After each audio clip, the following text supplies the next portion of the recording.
Welcome back to What Arty Noobs with General Disturbance. This is the M4A3E2 the Sherman Jumbo. It's the American Tier 6 medium tank, and this one's located on the south spawn of Abbey under the command of Kento.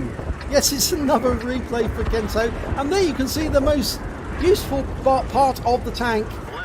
As told by the chieftain, it's actually the hooks on the front armour, because those hooks allowed you to transport the Sherman overseas, lift them into the holds of the ships.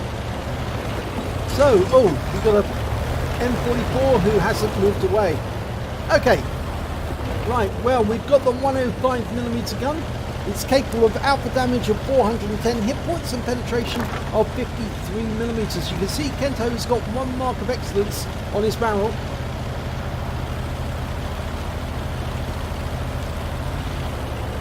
Now it's got the vertical volute system on the suspension, if you can see that. It's quite interesting, but volute suspension is basically a coiled spring of metal which moves over each other and takes away all of the bumps and the movement. It's actually quite a good suspension. In fact, the Americans came up with another version of this called the horizontal volute suspension system. And you'll see that on the EZ8. Okay, now we've reached Heavy Alley, and there's some enemy tanks in sight. It's an AMX 12 ton.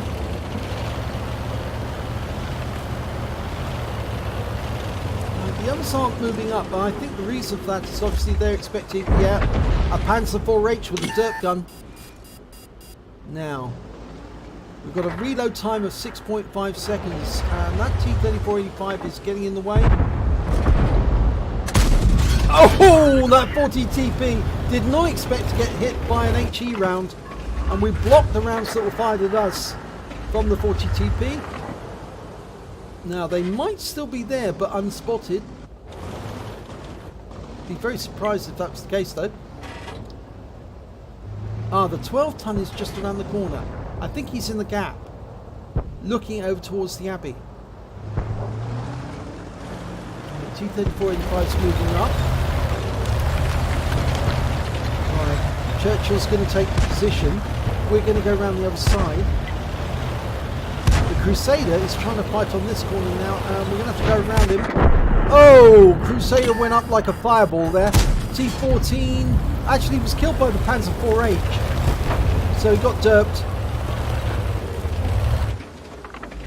There's the T-14. That's an American premium Tier 5. In fact, they're actually considered by the British Army.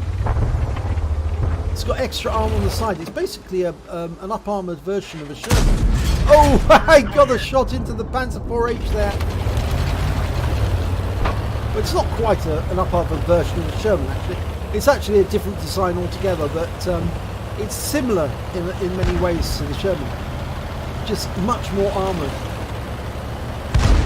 Oh, Panzer 4H took a big hit there from the T-14 on our team. And, OI experimental. And the 12 ton is trying to get at us. Now we're still reloading, and we backed up against the wall, and the 12 ton is mincemeat. Right, going for the Panzer 4H. Yes! Oh, no, missed him. And he's got our gas tank. Now we need to repair those, otherwise we could go up and get a fire if they fire in there again.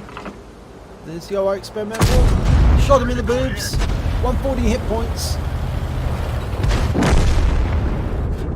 Now we're safe behind. Just got this OI ahead. And we fire around him for 96. Now he's looking our way. Get a shot in. Yes, we can. 107. The Panzer 4H has gone down. Going for the... Yep, got a kill. 270 on that occasion. And we blocked the round coming back. Okay, so moving on. Yeah, there's only 4 enemy tanks left, and 2 of them, the S-35, the bathtub, and the AMX 13F3, their Arty, are up in the north. In fact, I think there's more than one up there, because that's an overlapping symbol. I think there's I think there's one of the medium tanks is up there as well. Yes, the P-43, which means it's only the Matilda Black Prince in their cap area. That's the only one left on their team. All the others are away from their cap. So can we get rid of this Matilda? Well, I reckon so. We might be able to fire at him from here. No, the rocks are in the way, so we're going to have to reposition. T-37 spotting for us, but no, the rocks are in the way. We need to get down there. Fires around in anyway. Oh, we just lost our KB1 to their AMX-13F3, which means our cap area is now exposed to their tanks. There's the Black Prince. We're firing into their rear. Or is it? No, it might be that we're firing. Yes, we are firing into their rear. And he gets another hit there, 111. And he's got him. And I think he's also got the High Calibre now. But that means our cap is exposed. And we lost, our SU-8's moved south. So we've lost all control of our cap area. And I expect the enemy to start capping shortly. But if they do cap, we know where they are and we can go drive up there and shoot them.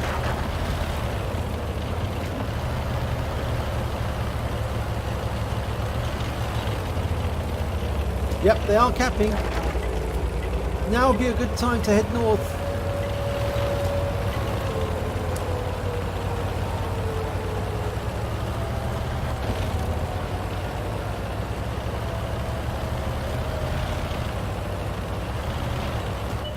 The only trouble is, oh, the Arty's come back to try and get a reset. Oh, he tracked him, lovely shot, but unfortunately he's facing our way and he's got a fire and he's gone up.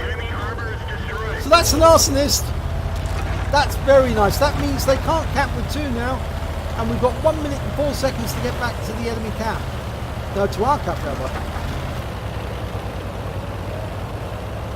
Well, T-3485 is going to get there first, I think, but we're going to go the direct route. We might be able to see him as we're going up the Abbey Road. Our SU-8's firing into the cap to try and get a reset. Oh, he's only on 18 hit points. He's in sight. Oh, and that was a... Oh, he was firing on the move. You're not going to get an accurate shot on the move.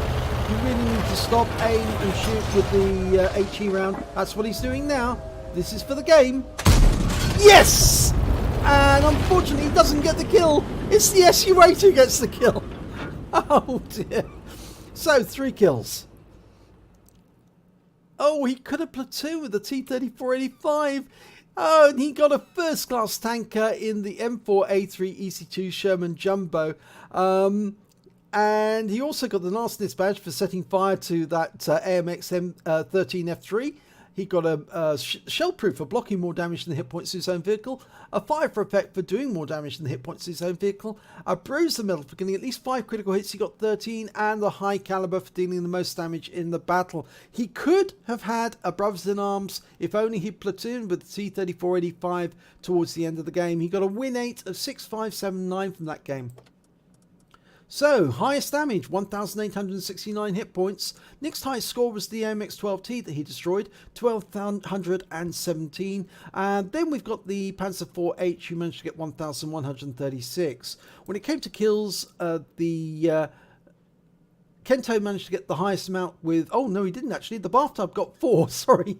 Then Kento came in with 3 with the T-37 and the T-3485. Now, these two could have platooned, would have got a Brothers in Arms for certain. But in the heat of battle, sometimes you can forget to do that. When it came to base XP, it was Kento who got the highest amount with 959. Then we got T-37, 743, and the T-14 with 681. He fired 19 rounds, he got 12 direct hits, 12 penetration, damage of 1,869 hit points, all at more than closer than 300 meters. He received 7 hits from the enemy during the battle, and he got 2 penetrations, 5 non-penetrations, and block damage of 965 hit points. He spotted 2 enemy vehicles, damaged 7 of the enemy, killed 3 of them. And on a premium account, he earned 33,833 credits, got 5,075 credits for mission completion, and after repair and ammunition resupply took away 31,943 credits. He received 1 bond for getting the High Calibre, and he also picked up 1,438 XP plus 648 for mission completion, taking away 2,086 experience points altogether. So another good battle by Kento in the Sherman Jumbo, and I'm sure that we'll see more from him very shortly. So if you enjoyed this replay, please give it a like and do subscribe to our channel, and hopefully it'll be your replay that I'll be featuring in the next video.